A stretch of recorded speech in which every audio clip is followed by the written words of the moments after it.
No vídeo anterior comentamos sobre a importância do testemunho que João está comentando nos seus livros, né, nas suas epístolas, e é o testemunho dado sobre algo que ele viu. Lembra? Falamos sobre a testemunha e o que a testemunha fala. Ela fala não daquilo que ela quer, ela fala daquilo que ela tem que falar.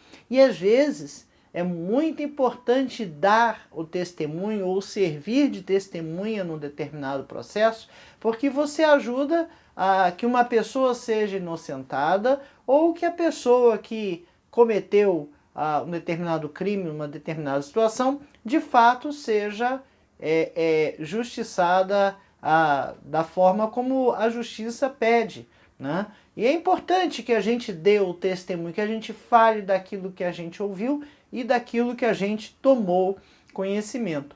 João estava escrevendo suas epístolas para combater o gnosticismo, uma das heresias que havia no seu tempo. E ele via como uma importância muito grande combater estas coisas, porque estava indo contra, né, aquilo que Jesus veio e nos ensinou, né?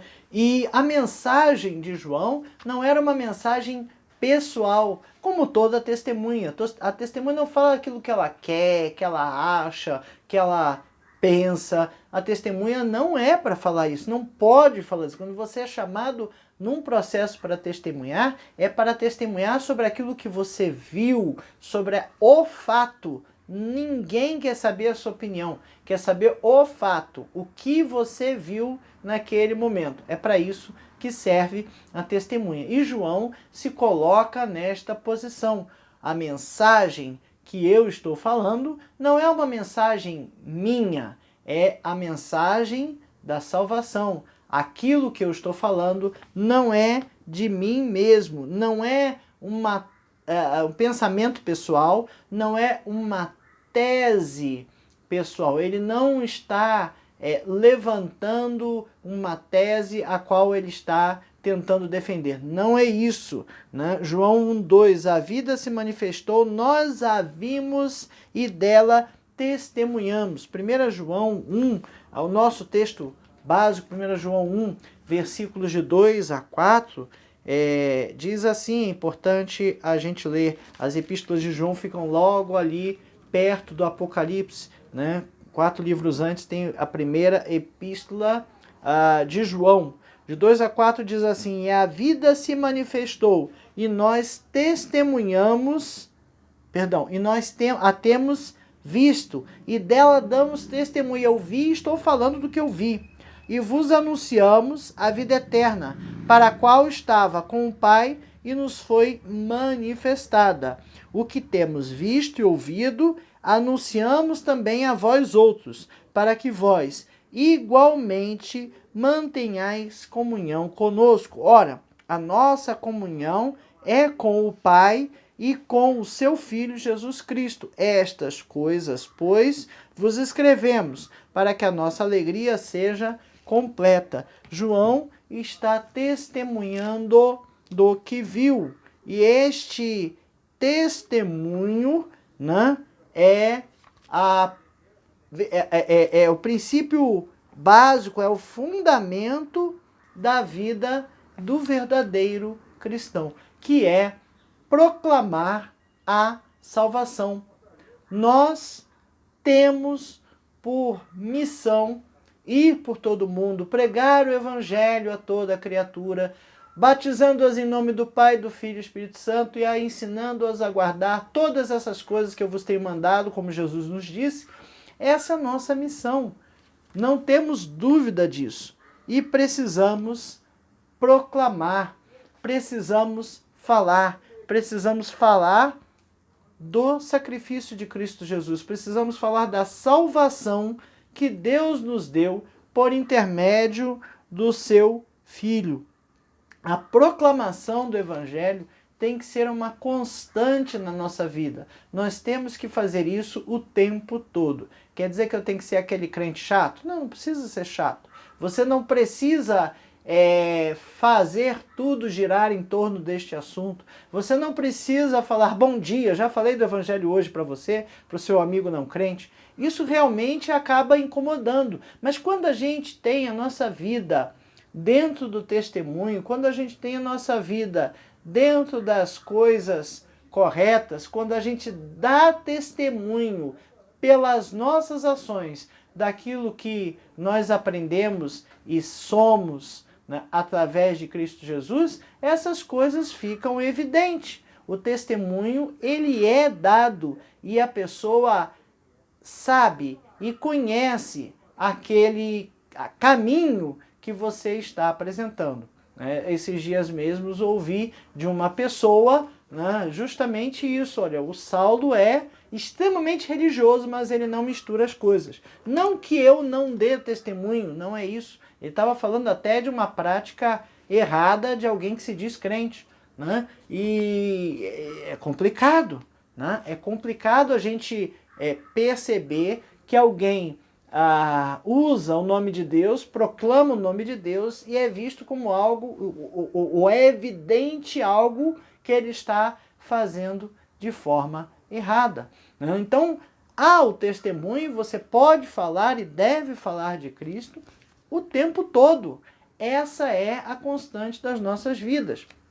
Quando alguém tem um problema, você oferece um ombro amigo para ouvir e vai dar um conselho. Olha que oportunidade maravilhosa de falar de Deus, de falar de Jesus, de falar do poder e da mão de Deus, como ela pode ajudar aquela pessoa, ok? Então, existirão várias oportunidades para falar do Evangelho e a gente precisa aproveitar todas elas. Mas a gente, para falar de alguma coisa, precisa estar com aquilo incrustado em nossas cabeças. A gente tem que estar com aquilo nos empolgando. Aquilo deve ser um negócio tão bom, tão legal, tão maravilhoso, tão lindo, tão belo, que eu não consigo falar de outra coisa, ok? Então a gente precisa estar com esta alegria da salvação em nossas vidas. Para quê? Para que a gente consiga falar da nossa fé, né? E essa pregação tão constante na vida do cristão, ela vai produzir vida eterna, comunhão e alegria, né? Como diz aqui o nosso comentarista. Eu vou comentar esse primeiro tópico daqui a pouquinho, né? Mas a gente precisa estar dentro desse propósito, dentro desse objetivo de estar falando da vida eterna o tempo todo. Então, essa carta de João tem esse propósito de proclamar que Jesus veio para revelar o Pai e salvar o pecador. Essa é a lição número 2 da revista Palavra e Vida, edição número 63.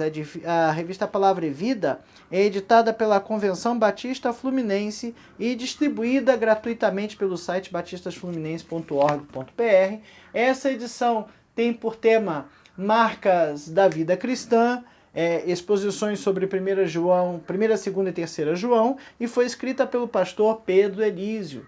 Né? Essa revista ela existe em formato papel, a convenção me mandou alguns exemplares, claro, paguei ali o correio para vir, né? E creio que em breve a convenção estará em condições de vender para qualquer lugar do Brasil essa revista. Ela é geralmente distribuída na área da Convenção Batista Fluminense, né? Mas é uma revista que tem abençoado muito as nossas vidas. Essa segunda lição dessa revista tem por tema a marca da proclamação. A primeira marca que falamos foi o testemunho, algo que fazemos o tempo todo. E a segunda coisa é a proclamação. Mas veja, ele fala marca da vida cristã. Marca algo que é importante a gente pensar e entender,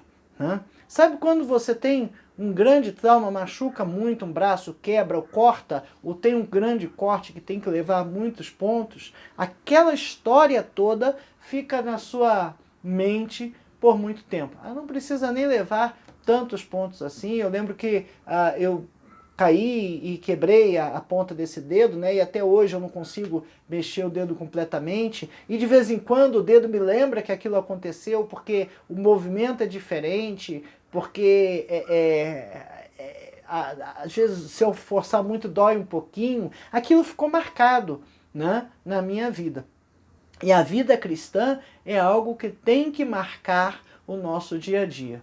Nós, quando somos convertidos, não que a gente busque essas marcas, mas a conversão, a salvação em Cristo nos traz essas marcas. É uma consequência, né? Não é um objetivo de vida, mas é uma consequência. Ela vai acontecer se você é salvo. A Bíblia diz que pelos frutos os conhecereis. A Bíblia diz que nós conhecemos aqueles que são salvos pelos frutos que apresentam. Então, estas marcas que nós estamos falando são evidências de que uma pessoa é salva, é convertida e é filha de Cristo. A primeira delas, como eu falei, tem por tema a proclamação produz vida. Eu confesso que na primeira vez que eu vi que a proclamação produz vida, não, proclamação não produz vida. O que produz vida é o sacrifício de Cristo na cruz. Claro, o sacrifício de Cristo na cruz foi o objetivo, né, foi o meio, pelo qual Cristo Deus utilizou para nos trazer a salvação. Mas, quando a gente proclama esta salvação, quando a gente apresenta este plano de salvação, quando a gente mostra isso para as pessoas que não conhecem a Deus, sim, esta proclamação produz salvação no momento que estas pessoas tomam ciência, compreendem, entendem, recebem a mensagem de salvação. João está indo na raiz do problema que estava acontecendo naquela época. Comentamos na lição anterior, o gnosticismo estava muito espalhado. Lembrando aqui, os gnósticos entendiam que o corpo era ruim, a alma era uma parte boa, né? E que por conta deste conceito deles, não era possível imaginar um Deus que tivesse encarnado em corpo, porque o corpo era mau. Então eles entendiam que Cristo era uma divindade com algo muito parecido com o corpo humano, mas não era um corpo humano, porque não poderia ter sido encarnado no corpo humano, porque o corpo é mau. Ok? Mas se a gente entende dessa forma, se a gente vê dessa forma, né, a gente vai chegar a um raciocínio que o sacrifício de Cristo na cruz, se ele foi desse jeito, não tem validade. Mas João está dizendo o seguinte, olha, eu vi e não tem nada a ver com isso que vocês estão falando. Eu vi a Cristo. João conviveu com Cristo, né? E ele está dizendo que a proclamação ali, ela produz, ele precisava falar do que ele viu, porque aquilo que ele viu, sim, produz a vida eterna, né? É o testemunho dele. João 17:3 traz aqui algo sobre aquilo ali. Vou ler um pouquinho mais. Tendo Jesus falado estas coisas, João está narrando, João 17, não estou falando de 1 João, estou falando do Evangelho de João. Tendo Jesus falado estas coisas, levantou os olhos ao céu e disse, Pai, é chegada a hora, glorifica a teu Filho, para que o Filho te glorifique a ti. Assim como lhe conferiste autoridade sobre toda a carne, a fim de que ele conceda a vida eterna a todos que lhe deste. E a vida eterna é esta, que te conheçam a ti, o único Deus verdadeiro, e a Jesus Cristo a quem enviaste. Eu te glorifiquei na terra, consumando a obra que me confiaste para fazer. E agora glorifica-me, ó Pai, contigo mesmo, com a glória que eu tive junto de ti antes que houvesse mundo. Jesus está reafirmando aqui a Trindade. Mas a vida eterna, versículo 3, e a vida eterna é esta, que te conheçam a ti, o único verdadeiro, o único Deus verdadeiro, e a Jesus Cristo a quem enviaste. A vida eterna é conhecer a Cristo, conhecer a Deus por intermédio de Cristo. E como alguém pode conhecer a Cristo? Somente de uma forma, pela proclamação. Nem aos anjos foi dada a missão de proclamar a salvação. Somente a homens, somente aos homens. Nós temos essa missão. A proclamação produz a vida eterna no momento em que a gente prega aquilo que deve ser pregado. Prega a salvação em Jesus Cristo. E devemos ser fiéis a esta pregação. Hoje nós vivemos um tempo muito estranho, um tempo muito esquisito, em que vários outros tipos de pregação têm chegado ao púlpito. Esses dias eu ouvi, a gente comentou a respeito, não aqui no canal, em outro meio, a respeito de pregação coach, né? Coach daquele de treinador, né? Aquele de... Né? É uma pregação boa de se ouvir, é uma pregação agradável, é uma pregação baseada em princípios de psicologia, né? É uma pregação de autoajuda. Quem não gosta de ouvir uma palavra de estímulo, uma palavra de autoajuda, uma palavra de encorajamento, é muito gostoso ouvir. Só tem um problema, não tem nada a ver com a Igreja de Cristo, não tem nada a ver com a proclamação do Evangelho. É uma mensagem de autoajuda. Eu posso participar de um grupo de autoajuda e vou ouvir essas coisas. Pode ser até um grupo de autoajuda cristão, mas o púlpito não deve, né, não deveria se concentrar neste tipo de mensagem. Infelizmente, nós temos algumas linhas que querem atualizar a Bíblia, que querem contextualizar a Bíblia e deixam a Bíblia de lado e trazem coisas que não são a palavra, que não são a mensagem. Não é isso? A gente precisa entender, e a carta de João traz, essa primeira epístola traz o quê? O cerne da questão. A salvação, a verdade imutável, né, é a proclamação do Evangelho. Só a proclamação do Evangelho pode produzir salvação, transformação na vida do homem, porque só Jesus pode fazer esta transformação. Se a gente pregar autoajuda, se a gente pregar outras coisas, pode ser bonito, pode ser agradável, a igreja pode ser um local muito confortável para ir, um lugar aprazível para ir, com certeza, mas ela não estará trazendo a mensagem de salvação.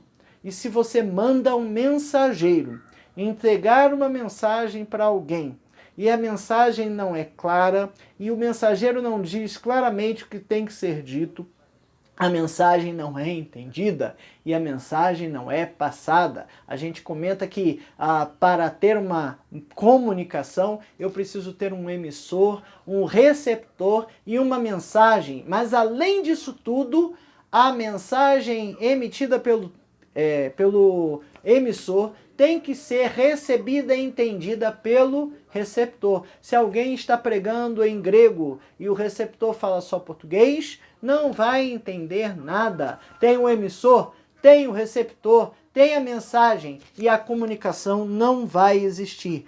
Temos que comunicar a salvação em Cristo. Lembra que a gente está falando de testemunha.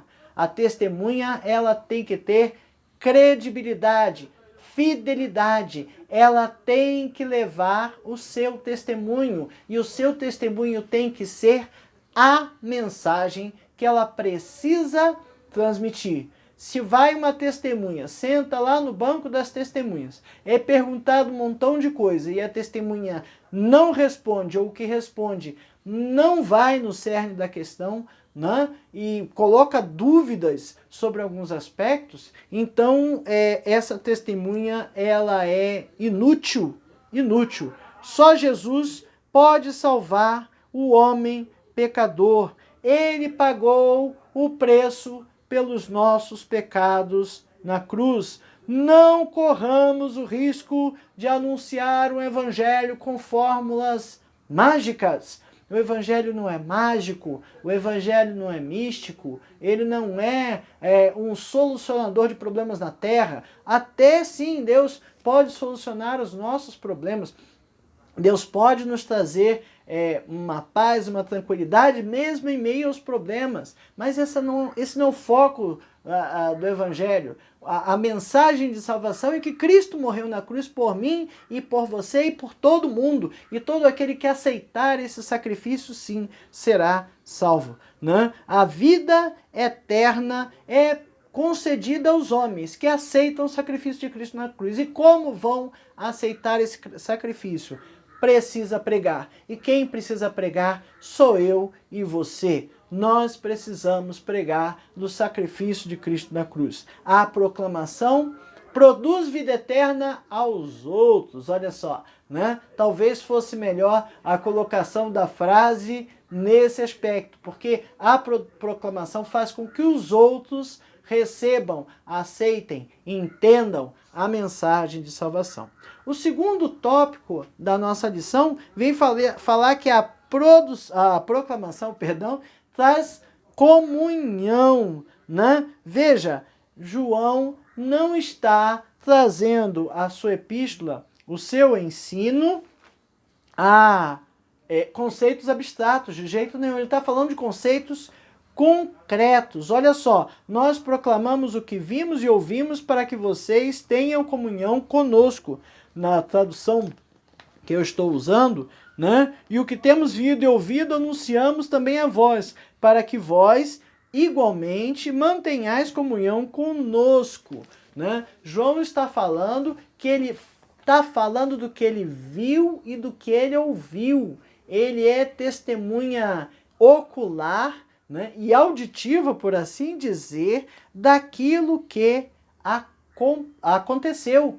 Ele presenciou, está falando, eu vi Jesus, eu vi acontecer, né? E eu estou te falando daquilo que eu vi e ouvi. Eu não estou te falando de fábulas, eu não estou te falando de historinhas, eu não estou te falando de teorias, eu não estou te falando de suposições, eu estou falando daquilo que eu vi e vi. João é testemunha ocular.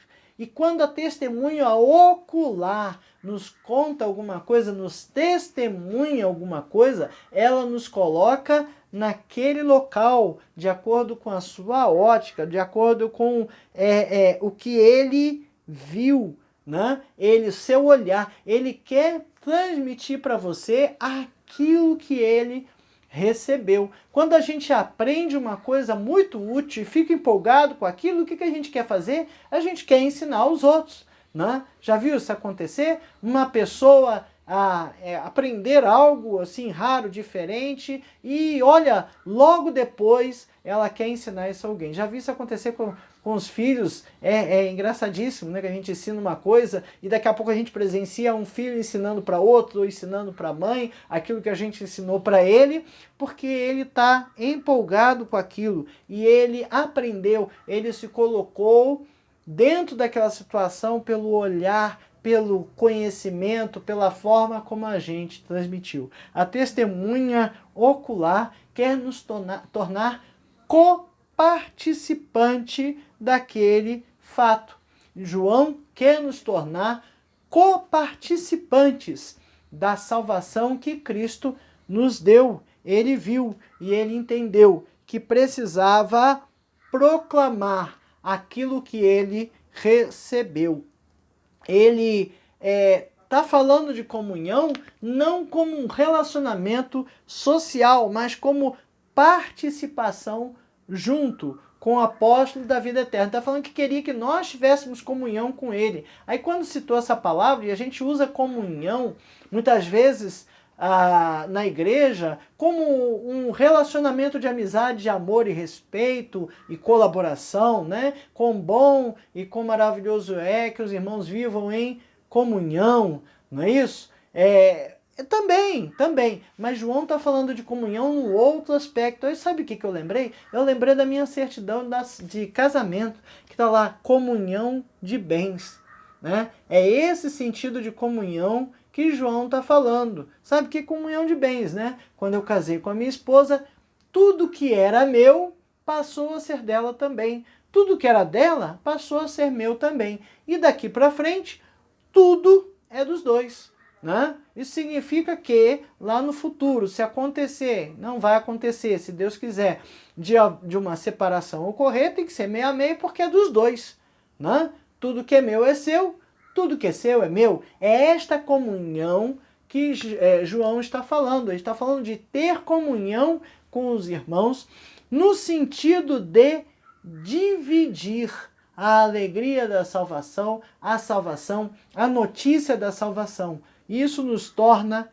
irmãos, porque nós dividimos a salvação. E aí ele está combatendo de novo, de outra forma, o gnosticismo, que nós já citamos aqui. Né? Princípios deístas, né? Deus sendo explicado pela razão, né? Não pela religião. E o gnosticismo coloca um Deus como um Deus longe, né? A gente vê de vez em quando em figuras, em desenhos e coisas desse tipo, né? O Deus que está lá no céu assentado no seu trono. João não. João está colocando o Deus que se fez carne e habitou entre nós, né? O Deus que está nos dando a oportunidade de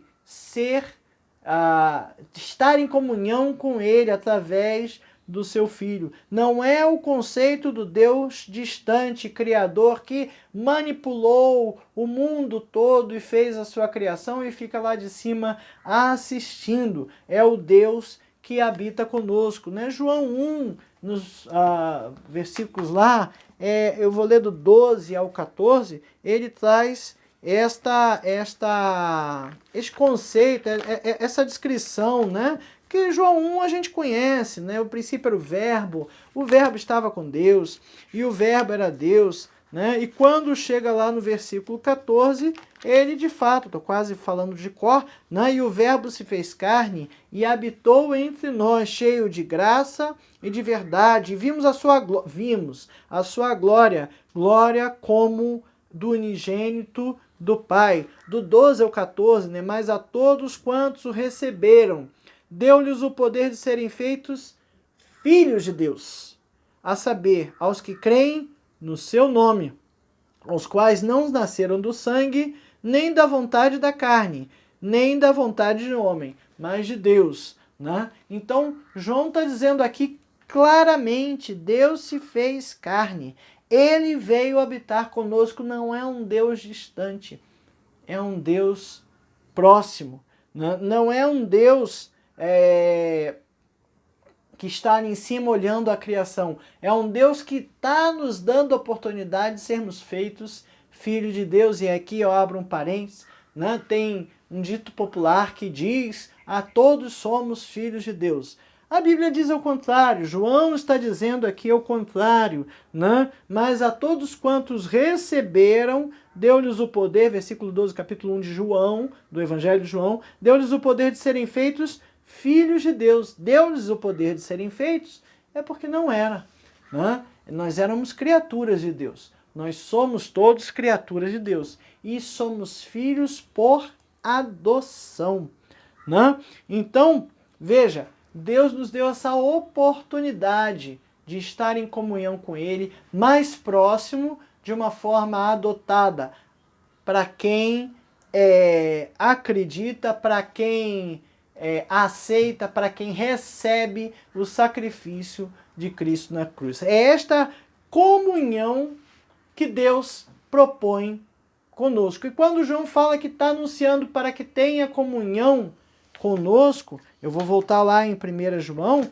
ele vai um pouco mais além, olha, igualmente, ora, a nossa comunhão, Versículo 3, o que temos visto e ouvido, anunciamos também a vós outros, para que vós igualmente mantenhais comunhão conosco. Ora, a nossa comunhão é com o Pai e com o seu Filho Jesus Cristo. Ele está falando de dividir, de estar com coisas compartilhadas, com a salvação, com a vida eterna compartilhada. A comunhão de João é com o Pai e com o seu Filho Jesus Cristo. E ele está dizendo que anuncia essas coisas para que tenhamos comunhão com ele, ou seja, para que nós também tenhamos em comum com ele a salvação que ele recebeu, que nós recebemos de Cristo Jesus, de Deus através de Cristo Jesus. Ok? Essa comunhão a gente pode subdividir em duas direções.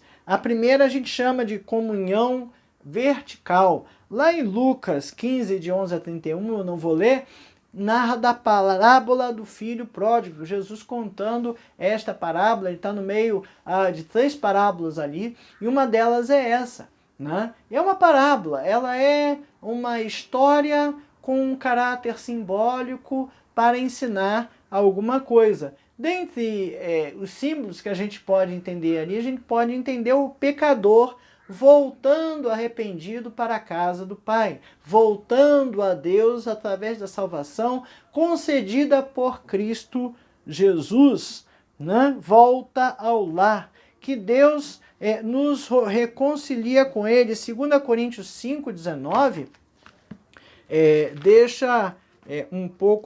deixa claro essa situação, né? A saber que Deus estava em Cristo, reconciliando consigo o mundo, não imputando aos homens as suas transgressões, e nos confiou a palavra da reconciliação. Deus estava em Cristo reconciliando o mundo. Ele está falando de o homem caído, condenado à morte eterna por causa do pecado, e agora Deus o reconcilia. Né? E aí vem falar de Romanos 5,8, também um texto conhecido, mas Deus prova o seu amor para conosco pelo fato de Cristo ter morrido por nós, sendo nós ainda pecadores.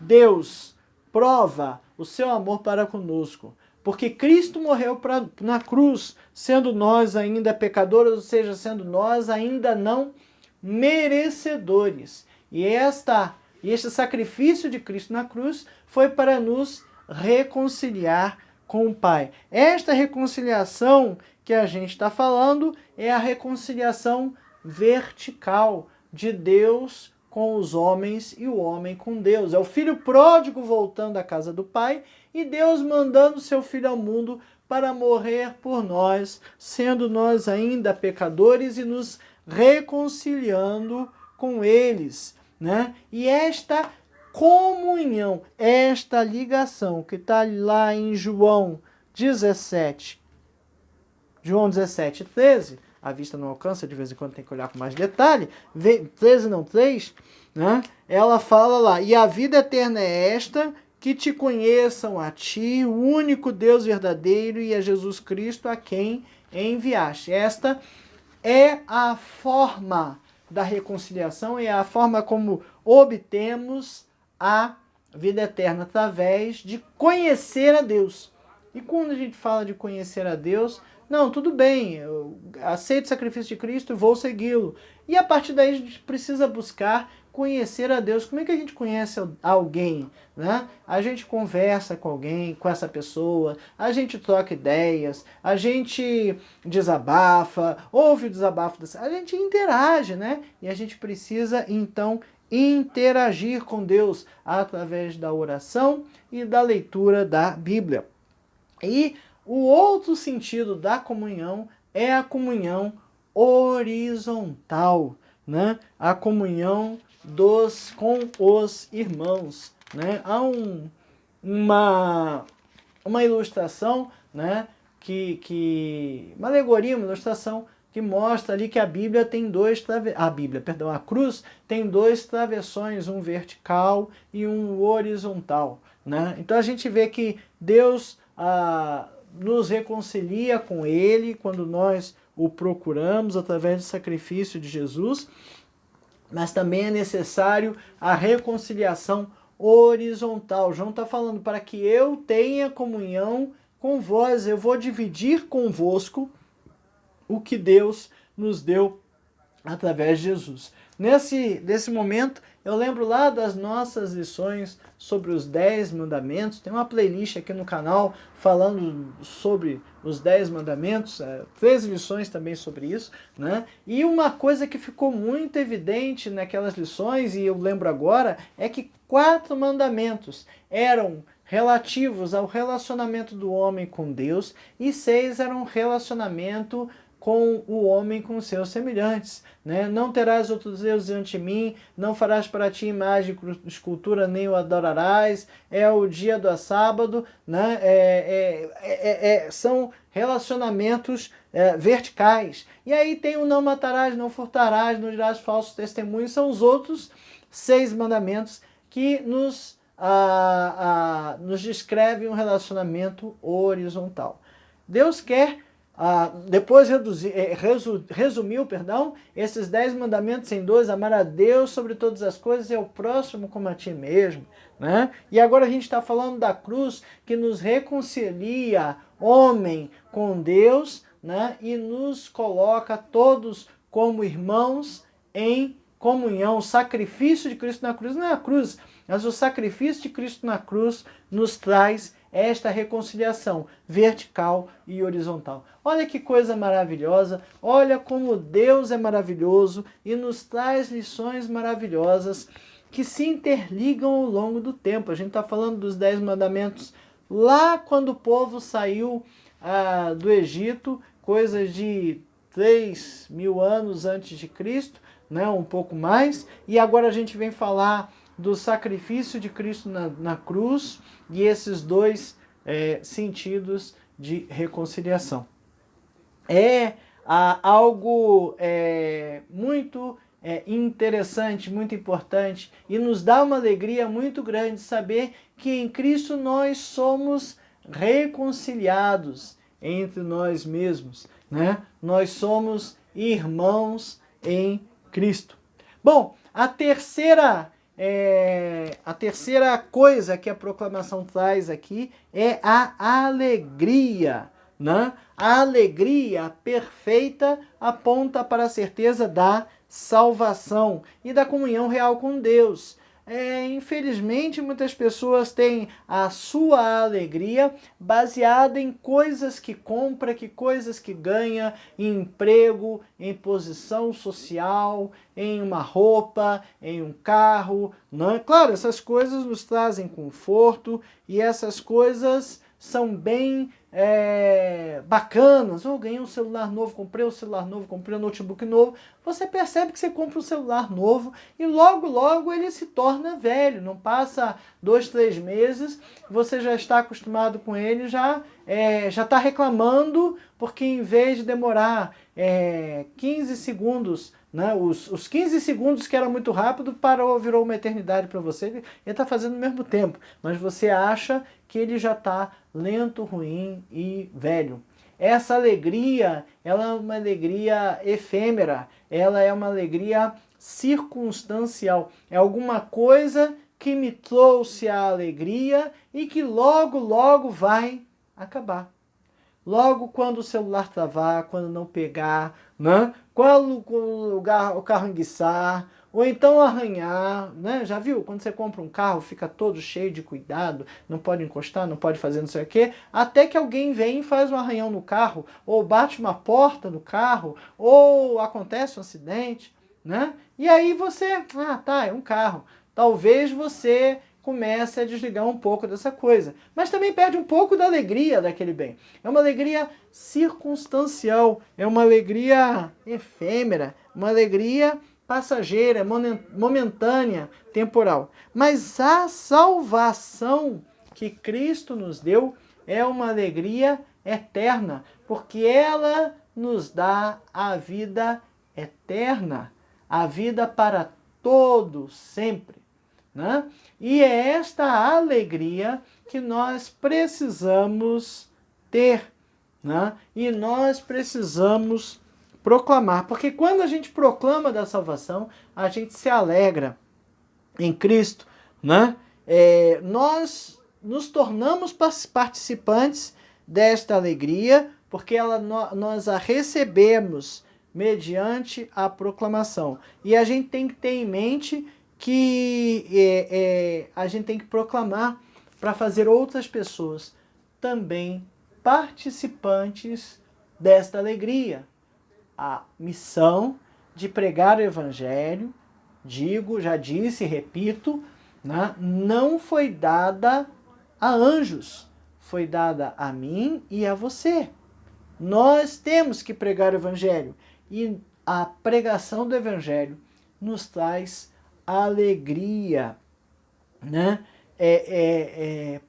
Precisamos pregar, mas precisamos ser fiéis às Escrituras. Precisamos pregar o que está escrito. Não podemos mudar o discurso da Bíblia. Não podemos mudar, atualizar e, sei lá, fazer alguma coisa que torne a Bíblia diferente, a mensagem da Bíblia diferente. A mensagem da Bíblia é uma só, é a salvação de Cristo, né? O qual foi entregue por causa das nossas transgressões e ressuscitou por causa da nossa justificação. Olha que texto maravilhoso. Cristo Jesus, né?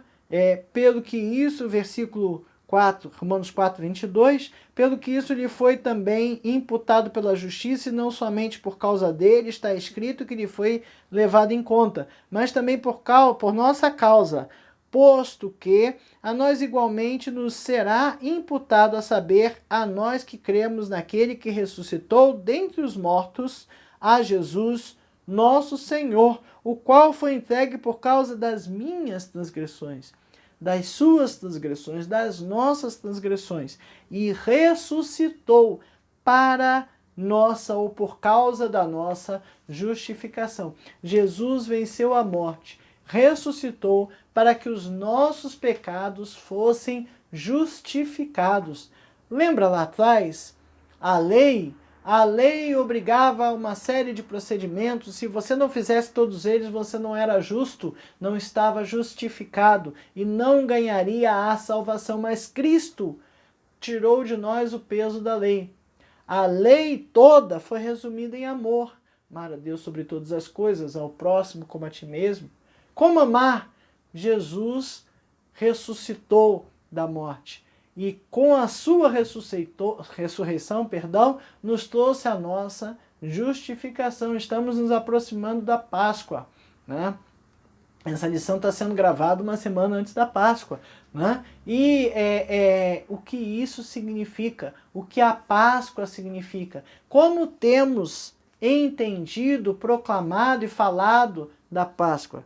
Olha que momento oportuno e importante para falar do sacrifício de Cristo na cruz, para falar da salvação, para falar da reconciliação, para proclamar da mensagem de salvação, que é aquela que está na Bíblia, aquela a que Deus nos confiou, que se eu e você crermos em Cristo, então seremos salvos, porque Ele morreu por nossos pecados e ressuscitou por causa da nossa justificação. A proclamação produz a alegria de saber que somos salvos, né? E estaremos sendo canal de bênção para levar a mensagem a outros. A mensagem do Evangelho Cristo, né? Possui mais força para combater as heresias, né? O homem encontra a salvação em Cristo. A heresia que João está batendo ali, o gnosticismo, ela estava muito difundida, né? E a mensagem da salvação era importante, né? O testemunho dele eu vi. Eu não estou falando de fábulas, eu não estou falando de teoria. Eu estou falando daquilo que eu vi, daquilo que eu vivi, daquilo que eu ouvi, né? O cristão alcançado pela proclamação, ele logo em seguida sai anunciando a mensagem da salvação. É uma tristeza, muitas vezes, quando a gente vê das igrejas as áreas de evangelismo vazias, as pessoas não querem fazer evangelismo, não querem evangelizar, não querem sair e falar de Cristo. Tem vergonha, tem medo, tem receio, mas o cristão, quando ele entende o que realmente aconteceu com ele, a mensagem de salvação, ele não consegue calar. Não temos que falar daquilo que temos visto e ouvido, e nós precisamos cumprir a nossa missão. A missão foi dada a cada um de nós de ir e pregar o evangelho. Nós temos que falar, temos que pregar, temos que proclamar, e muitas vezes, infelizmente, talvez essa mensagem não seja totalmente agradável, talvez ela incomode, né? Dizer que alguém está em pecado incomoda, e tem incomodado muito mais nos nossos dias. É muito triste isso, mas precisa ser dito, precisa ser falado, precisa ser pregado. Precisamos anunciar de maneira fiel as boas novas do Evangelho. A testemunha, ela tem que ser fiel, fidedigna, ela tem que falar daquilo que ela viu, daquilo que ela ouviu, e nós temos que falar da salvação que conhecemos. Se nós não conhecemos a salvação, então precisamos pedir a Deus que nos mostre, que nos evidencie, que nos dê uma experiência pessoal, que fale aos nossos corações, que mostre isso de uma forma assim que eu não tenha dúvida. Nós precisamos ter esse tipo de experiência, precisamos ver esta coisa acontecendo em nossas vidas, é pessoal, precisa ser feito para que nós de fato tenhamos a certeza da nossa salvação, esta alegria de entender que Cristo está conosco e proclamar o Evangelho da salvação, o Evangelho de Cristo, o Evangelho que Cristo morreu na cruz para nos justificar, ressuscitou para nos justificar, né? A Páscoa, no passado, falei do outro vídeo, era a saída do povo do Egito, e agora é a morte e a ressurreição de Cristo pelos meus pecados, pelos seus pecados, pelos pecados de todos. Mas basta e é necessário que as pessoas aceitem essa mensagem. E como aceitarão se eu não pregar? Como aceitarão se você não pregar? Para pensar e agir, né? Como está a nossa relação com a palavra de Deus, né? Que mensagem que eu tenho proclamado, o que eu tenho anunciado, qual tem sido a mensagem que a minha vida tem proclamado. Eu tenho proclamado a mensagem de salvação, uma mensagem coach, né? Uma mensagem de autoajuda, uma mensagem que está tudo bem, dá tudo certo. Não, né? Precisamos proclamar a mensagem da salvação. A nossa mensagem ela tem sido centrada nas Escrituras. Sabe, às vezes a gente fica até com dúvida de alguma coisa, mas a gente precisa ir no texto, voltar ao texto, tirar a dúvida no texto, abre a Bíblia, lê, né, e entende o que precisa ser entendido para que você pregue a verdade que está na Bíblia. Não sabe o que dizer, leia o versículo. Fale da Bíblia, busque base na Bíblia. Cuidado, não é o texto fora do pretexto que vira contexto, né? Claro que a gente tem que fazer a interpretação correta, entender diretamente o que está sendo falado, mas fale da mensagem da Bíblia. Leia os arredores do texto ali e traga texto bíblico, traga a palavra de Deus, né? Não traga mensagens com teorias, ideologias, filosofias, deixando a palavra de Deus de lado.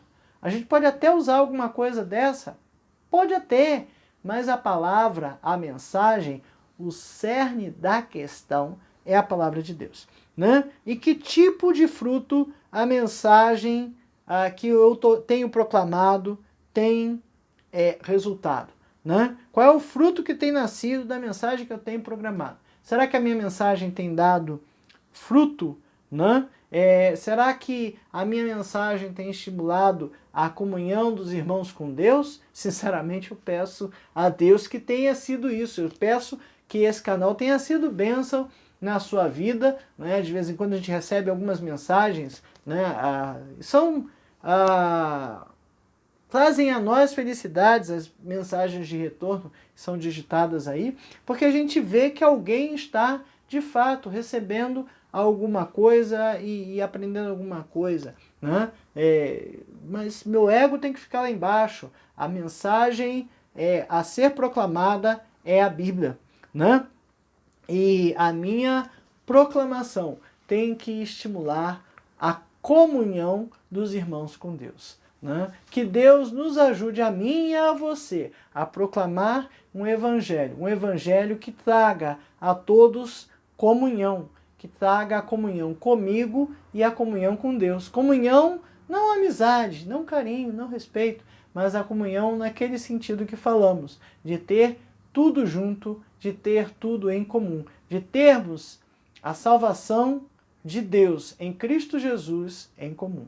Amém.